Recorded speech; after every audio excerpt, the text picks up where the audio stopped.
ससुर ने समझा बहू का दर्द। मम्मी, 3 दिन पहले कहा था कि मैं ये शर्ट पहनूंगा, लेकिन आपने अभी तक इसे धोया नहीं। सचिन गुस्से में बोला। तुम भी वॉशिंग मशीन में डालकर धो सकते थे, लेकिन सभी को अपना काम पूरा चाहिए, चाहे मैं ठीक हूँ या नहीं। मंजू भी गुस्से में बोली। क्या तकलीफ हो गई आपको? चलिए मैं ले चलता हूँ डॉक्टर के पास, सचिन ने कहा। सबको स्पष्टीकरण चाहिए, खुद चाहे कोई काम करे या ना करे, मंजू जी कहते हुए रसोई में जाने लगी। अरे बहू, 1 कप अदरक वाली चाय बना देना, मैं बाहर धूप में बैठा हूँ, ओम प्रकाश जी बोले। पापा जी, आपकी चाय कभी भी पीने की आदत सही नहीं। 2 बार पी चुके हैं। मैं पूरा दिन रसोई में चाय बनाती रह जाती हूँ, बाकी काम कौन करेगा? मंजू जी बोलकर अपने बेडरूम में चली गई। क्या बात है सचिन बेटा, बहू गुस्से में है, तूने कुछ कह दिया क्या? ओम प्रकाश जी ने पूछा।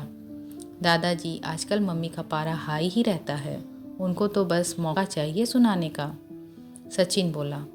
नहीं बेटा, तुम्हारी माँ तो बहुत ही शांत है।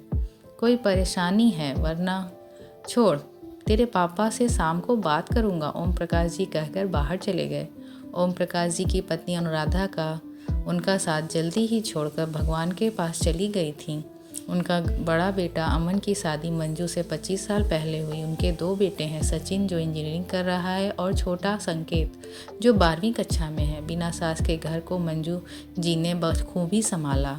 शादी होकर आई थी तब 22 साल की थी और उनकी नंद 19 की, लेकिन अपनी नंद को पढ़ने के लिए प्रोत्साहित किया और उसकी शादी की जिम्मेदारी पूरी होने के बाद अपना परिवार बढ़ाया। मंजू जी को उसके ससुर बहुत ही प्यार करते हैं, क्योंकि उनकी वजह से घर में सब अच्छा है, लेकिन कुछ समय से उनके बदले व्यवहार से वह भी हैरान है। शाम को अमन के ऑफिस से घर आने पर ओम प्रकाश जी ने कहा, अमन, क्या मंजू बहू का कोई तकलीफ है? आजकल बहुत परेशान रहती है। पापा, ऐसा तो कुछ भी नहीं, अब उम्र बढ़ रही है तो शरीर में दर्द या कुछ न कुछ चलता ही रहता है। हर रोज मैं हॉस्पिटल लेके जाता रहूं?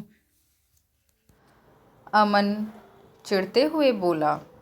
हाँ, याद आया, पिछले महीने में 2 बार और अभी पिछले हफ्ते में 2 बार हॉस्पिटल गए थे। ओम प्रकाश जी अमन के चेहरे पर नज़र रखते हुए बोले। हाँ पापा, अमन ने नीची गर्दन करके जवाब दिया। तो तुम बताते क्यों नहीं? क्या परेशानी है? ओम प्रकाश जी बोले। पापा, कोई परेशानी नहीं हो तो बताते ना। कभी गर्मी लगती है तो कभी जी घबराता है, तो कभी उल्टी का मन, कभी कुछ ना करने का मन। मैं तो ये बातें सुन सुनकर परेशान हो गया। पहले ही ऑफिस में इतने काम हैं और अब ये। परेशान है तो दवाई ले ले, सही हो जाएगी। पर उसमें भी नाटक, अमन ऊंची आवाज़ में बोला। बेटा, बहू ने कभी नाटक नहीं किए, आज तक सब बहुत ही अच्छे से संभाला है। आज तेरी माँ होती तो शायद बात कर कुछ समाधान निकालती। ओम प्रकाश जी बोले। पापा, आप परेशान ना हो, सब ठीक हो जाएगा, अमन ने कहकर बात खत्म की। अगले दिन ओम प्रकाश जी टहलने पास के गार्डन गए। वहाँ सभी हम उम्र दोस्त बैठकर बात करने लगे। यार, कई दिन हो गए तेरे बहू के हाथ की चाय पकौड़े की पार्टी किए, शर्मा जी बोले। सही कहा, तेरी बहू है जो सबके आने पर खुश होती है, गुप्ता जी बोले। चाहते हुए भी नहीं बोल सकता, जाने क्यों थोड़ी चिड़चिड़ी हो गई। अमन से भी बात की, लेकिन अब आराधना होती तो बात कुछ और होती। बहू को मायके भेज देता, पर उसकी माँ का भी 2 साल पहले देहांत हो गया। समझ नहीं आ रहा क्या करूं? ओम प्रकाश जी परेशान होते हुए बोले। यार, अचानक से अजीब व्यवहार तो मेरी बीवी के हमेशा होते हैं, पर कई साल पहले जब उसके मेनोपॉज के समय हुआ था तो कभी जी घबराता तो कभी बेचैनी।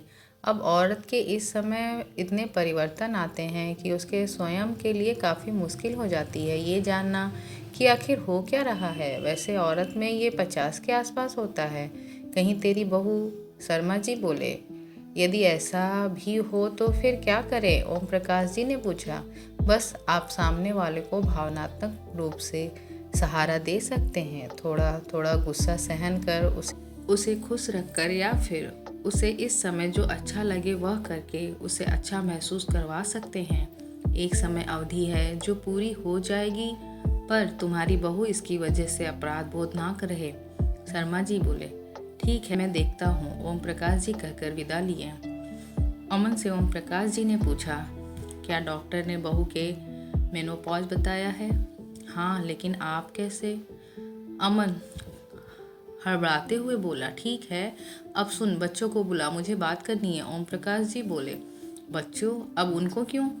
पिताजी, अमन हैरान होकर बोला। अपने पोतों और मंजी जी को बुलाकर ओम प्रकाश जी बोले, देखो, मंजू ने इस परिवार के लिए सब किया। आज उसे हमारे प्यार, अपनापन और देखभाल की ज़रूरत है। मैं चाहता हूँ कि उसकी डांट, गुस्सा सब सुनकर हम सामान्य रहेंगे। जितना हो सके मदद करे और बिना कहे भी काम करे, उसके साथ समय बिताएं ताकि उसे अच्छा लगे। अमन, तुम्हें विशेष ध्यान रखना है।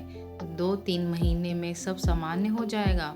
मंजू ओम प्रकाश जी से बोली, पिताजी, आपने एक औरत का दर्द समझा। आपकी वजह से इतना मुश्किल समय आराम से निकल गया। सभी ने मेरी परेशानी में मेरा साथ दिया। जहाँ अपने हो, राहत अपने आप हो जाती है।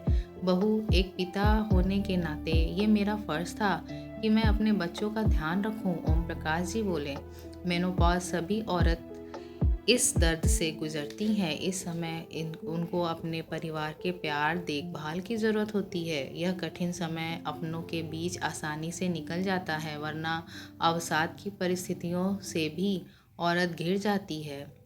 आशा करती हूँ ये कहानी आपको पसंद आई होगी। चैनल को सब्सक्राइब ज़रूर कीजिए। धन्यवाद।